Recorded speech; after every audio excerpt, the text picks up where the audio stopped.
Hello and welcome you watching the Friday edition of This Is Exclusive with me, Shavinson, live from the national capital. Ladies and gentlemen, tonight on This Is Exclusive, we have three blockbuster stories for you. Starting with the big story coming in from the state of Assam, where there has been a fresh twist in the mysterious death of legendary singer Zubeen Garg. And not just that, inside Pakistan-occupied Kashmir, what's really happening on the ground and why exactly these are now turning out to be unprecedented protests taking place in Pakistan-occupied Kashmir. All this and much more on this edition of This Is Exclusive. But up first, let me take you through the headlines we're tracking at this hour.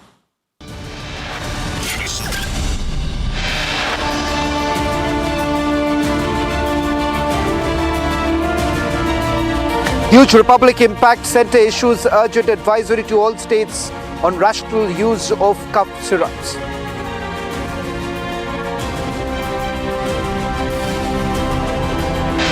Joint team of National Centre for Disease Control, National Institute of Virology and Central Drugs Standard Control Organisation visit Rajasthan's Sikar to investigate and meet victim families.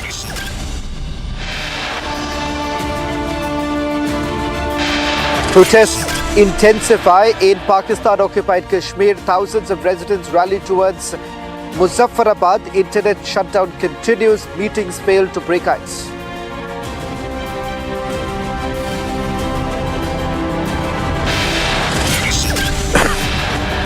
Another Republic exclusive remand note stresses that prima facie evidence establishes Siddharth Sharma's culpability in the early demise of legendary singer Zubeen Garg.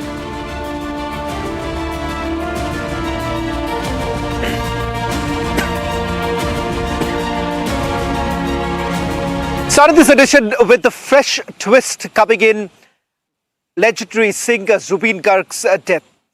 The case is now being investigated by Assam Police's Special Investigation Team. Arrests have already been made, but a lot has been spoken as to who exactly is behind the mysterious death of legendary singer Zubeen Garg.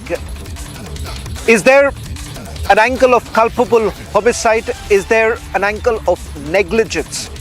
Assam Police's SIT has now revealed before the court the following.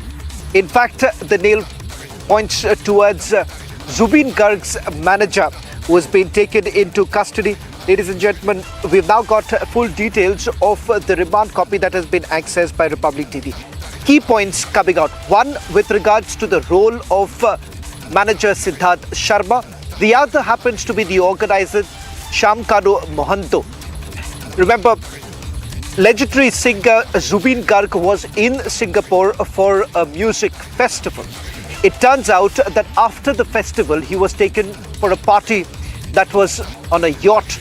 And that's where we're given to understand that he had an epileptic fit. It turns out that there is a story behind it. According to this particular remand copy prepared by Assam Police, they're pinning the blame on Siddharth Sharma, based on a key witness, Shekhar Jyoti Goswami, who has stated that Siddharth Sharma forcibly took control of the yacht from Zubeen Garg and conspired along with the organizer, that's Shamkanu Mohanto, to poison him, projecting it later as an accident. This is a claim now made by a key witness in this particular case, based on which the investigation is also being carried out. And in the remand copy, they also make a mention of the fact that Siddharth Sharma, manager of Zubeen Garg, allegedly arranged liquor for Zubeen Garg, controlled access to it and instructed that the yacht videos not to be shared, raising doubts about his intent. Let me also go across to my colleague Anirudh, who's joining us on this broadcast. Some big takeaways from this particular remand copy. One, the police relying on the key witness who's making damning allegations against manager Siddharth Sharma as well as Shamkanu Mohanto. What more details are you picking up in terms of the investigation that has been carried out? Important to point out here, Anirudh, that this is just one witness whose statement has been recorded. Is the police relying on more witnesses in this particular case? Yes, Anand. these are major allegations which are coming up right now. And in fact, Zubin Garg's wife, Garima Saika Garg, while speaking to Republic TV exclusively a few days back, she had in fact mentioned that she has doubt that there was a conspiracy to kill Zubin Garg. And now with the remand copy that we have access in the remand copy also, the statement of Shekhar Jyoti Goswami, who is one witness and also an accused in this case, he has clearly mentioned that there was a conspiracy, and he has also mentioned that Syamkanu Mohanto and Siddharth Sharma, Zubin Garg's manager, has allegedly poisoned him. And also to cover the poison, they have arranged foreign liquor. Tanmoy Fukan, who was the organizer of the yacht party, he had earlier said that he will be arranging the liquor. But Zubin Garg's manager, Siddharth Sharma, has said that there is no need for him to arrange the liquor and that Siddharth will be bringing the liquor all along with him. These are the major questions which raises doubt on the ulterior motive of Siddharth Sharma, and if he was hand in gloves with Syam Kanu Mohanto in this conspiracy. There are many angles coming in at this point in time. Financial irregularities, the royalties of Zubin Garg song. Zubin Garg had sung over 38,000 songs in his lifetime. So, who is getting the royalty of this 38,000 songs? This is a major question, and this is also now part of the investigation that is being carried out by the SIT. The family of Zubin Garg has also demanded that the financial irregularities and the financial aspects should also be covered in the investigation. And we are getting to know now that the SIT is including all angles as far as the Zubin Garg's death probe is concerned. And today also, speaking to Republic Media Network, Munna Prasad Gupta, MP Gupta, Special DGP of CID Assam Police, had clearly said that they are taking this investigation very, very seriously and sincerely and will be reaching a conclusion. There has been a demand that fast track inquiry should be done. The inquiry is indeed going on in the fast track. Assam Chief Minister has also written to the Chief Justice of Guwahati High Court, Sawan, demanding a judicial probe to be initiated in this regard. So we Right. are expecting that when the court resumes, the judicial probe will also be ordered. Sawan. Well, in fact, my colleague Anirudh had spoken to Garima Garg just about a few days ago. And does the family essentially believe that there is some sort of a conspiracy in it or not? I'm going to play out that interview in a short while from now. But before I do that, a quick recap as to what is it that we know so far. Legendary singer Zubin Garg was in Singapore for a music festival. It turns out that there was also a party that was organized and his manager, Siddharth Sharma and Syamkanu Mohanto, were very much present in this particular party that was organized in a yacht which was a little far away from the mainland. It turns out, and there are some videos, perhaps we are also playing out those videos that you can actually see, the last videos of Zubin Garg before he took that dive. And it was only later that they saw that he had an epileptic fit.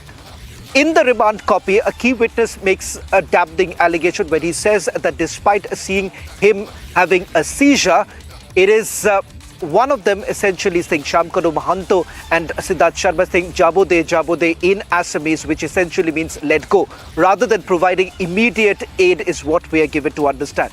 It's at a preliminary stage of investigation, but these are very serious allegations which require a thorough investigation. In fact, there is a section that has been demanding that the Central Bureau of Investigation also steps in. This is what Garima Garg, wife of late legendary singer Zubin Garg, had to tell my colleague Anirudh just about a few days ago. First of all, I would like to know from you what actually happened in Singapore, what you have got to know. That actually, I also want to know what exactly had happened. And whatever we have seen through social media, the videos are out. And actually, we were in shock for initial 4-5 days we didn't know anything. First day we were told that he had seizure attack in water while he was swimming. So we accepted the fact that way. And I thought that he might have not taken the medicine, because I always keep the medicine in his bag whenever he travels. I keep it in his car also, in his bag also. We have at this house also, in studio also, wherever he goes, the probable places, everywhere I keep the medicine so that he can have anytime. That is only one medicine, he has to take that within 24 hours. Only one tablet. So I sent that with him, and then when first he was, we were told that he had that seizure attack. So that way we accepted. Then lately, after 4-5 days, the videos started coming out, and then we saw he was so extremely exhausted, and then he was taken to water for swimming, and he didn't have a life jacket. Once he had gone into water, he came back, and second time why he was allowed. There were so many around him. Siddharth were there, who were solely responsible for his everything. His manager. So he should have taken care of Zubin. Shekhar was there. Shekhar is also like a family member. He is with us since for last 14-15 years he has been with Zubin, so he knows everything. So and then the members of Assam Association who were present on the yacht. So many people were around, and then still he was permitted to go into water without the life jacket, and he was seen extremely exhausted. That really breaks our heart, that why he was not attended and he was not taken care of. Many conspiracy theories coming up. People are alleging that Siddharth had mismanaged a lot of funds related to Zubin Garg Music LLP, and there are some allegations also coming up that he had pocketed money which were generated through concerts and all. What do you have to say in this regard? Those things we still have to figure out, because I was never into financial or professional matters. I never interfered. Since beginning, Zubin had always told me that I shouldn't interfere in his work, and he never did that in my work. So I knew whenever he went for some shows, I was with him. All these things personally, I tried to take care of him, but not financial things and not the professional things. I never knew. I don't even know how much, what remuneration he takes for a show, for a stage show, inside Assam or outside Assam, how the agreement is made. All these things, Zubin also never wanted me to interfere, and I also never tried to intervene in all these things. So those things I don't know. Now I have got to hear that Zubin Garg Music Label, whatever is the music, Zubin Garg Music LLP, that I thought Zubin was the sole owner of that label, but now I got to know that he had partnership. Well, it's day 5 of the protests that are taking place in Pakistan-occupied Kashmir. Significant developments are taking place. Over the next couple of minutes, I'm going to take you right inside Pakistan-occupied Kashmir as to what's really happening there and why it is different than what we have seen in the past. This morning, information came in that from Jhelum Valley, protesters began their march towards Muzaffarabad. And not just that, areas which were uncovered in the past have also seen protests actually taking place. For instance, in Kotli, we are being told that there's been a complete shutdown, a shutdown protest that actually took place. There have been blockades that have been created so that the forces cannot enter, and the protesters are ensuring that their demands are met with. In fact, I'm just going to quickly take you through some of the details that we do have right now in terms of the places where the protests have actually taken place and what is it that they have found, what is it that they are still demanding. The first important point is that this morning, a little after 9:30 this morning is what we are being told, that the protest actually began. And it started from Jhelum Valley, where they were basically moving towards Muzaffarabad. As far as areas like Azad, Pattan and Palandari are concerned, there too we are being told that protests have taken place. Importantly, these are places where protests haven't taken place in the past, which I essentially am referring to 2024 and 2023 when similar protests took place. The other important aspect is that for the first time, the protesters actually managed to reach the Pakistan border. In fact, at Kohala entry point is where these protesters have been stopped. They're not being allowed to enter.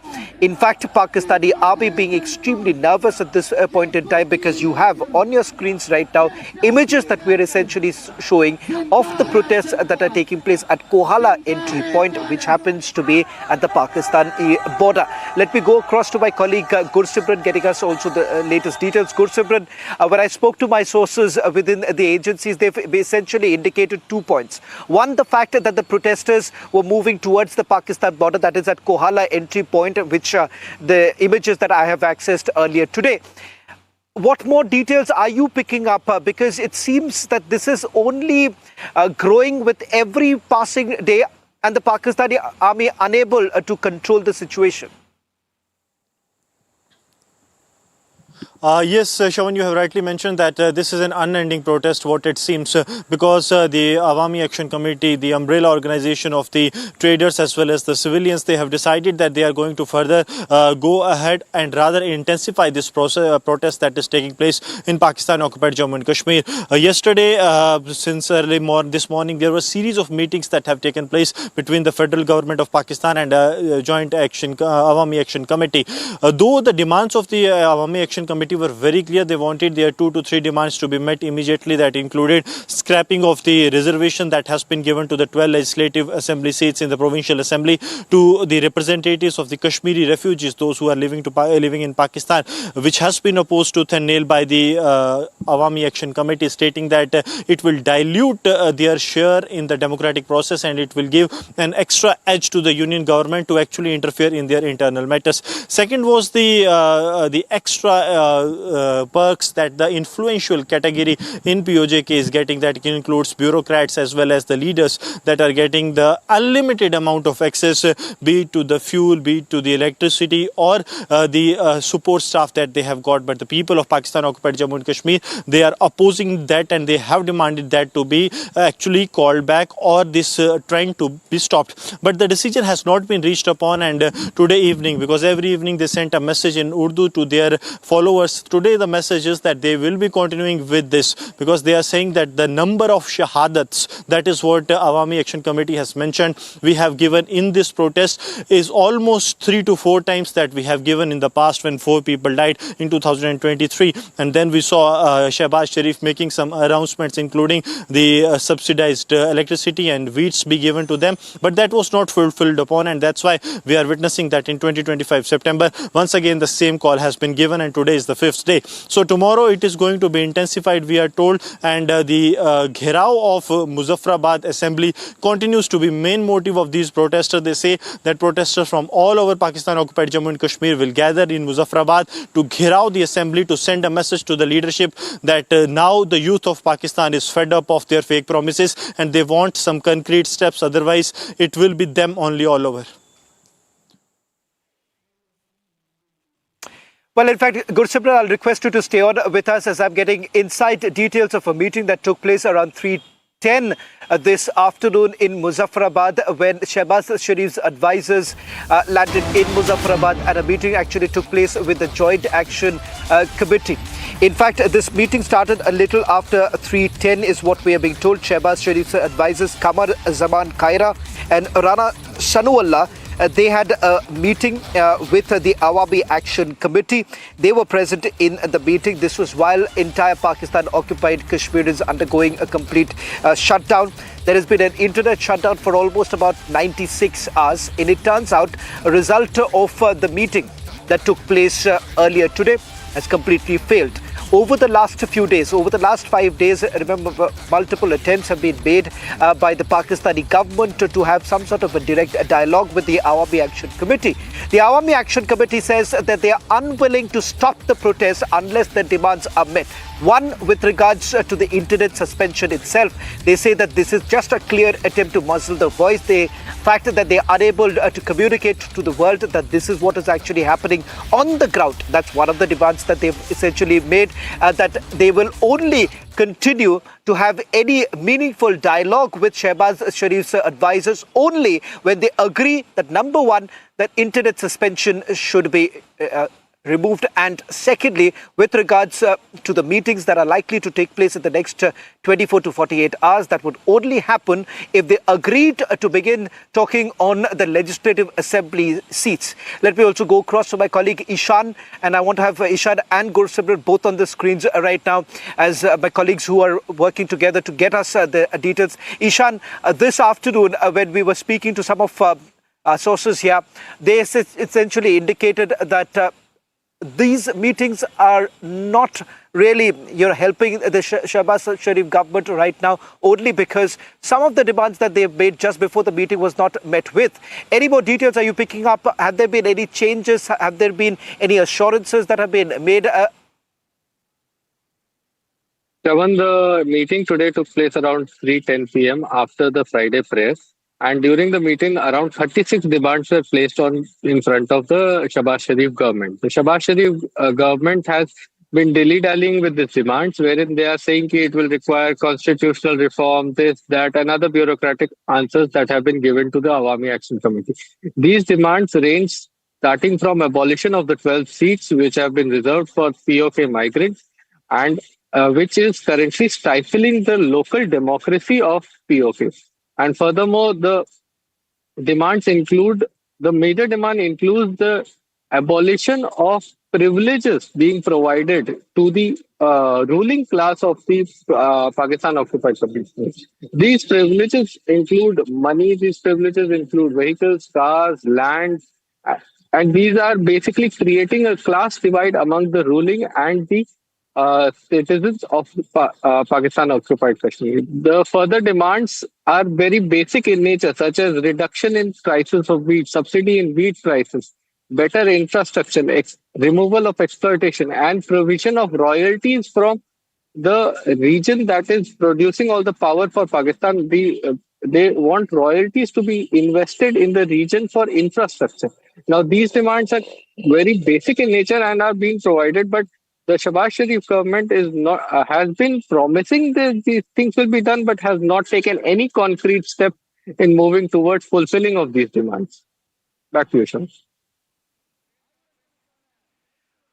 Well, thank you very much, Gursimran, as well as Ishan, for getting us the latest details. It's unlikely that the protests will come to an end anytime soon, given the fact that fresh demands have also been made before the provincial government, the federal government in Pakistan. And the protesters, the Awami Action Committee, saying that this is no longer going to be limited only to Pakistan-occupied Kashmir, but perhaps taken outside Pakistan too. That's all that we could pack in this edition.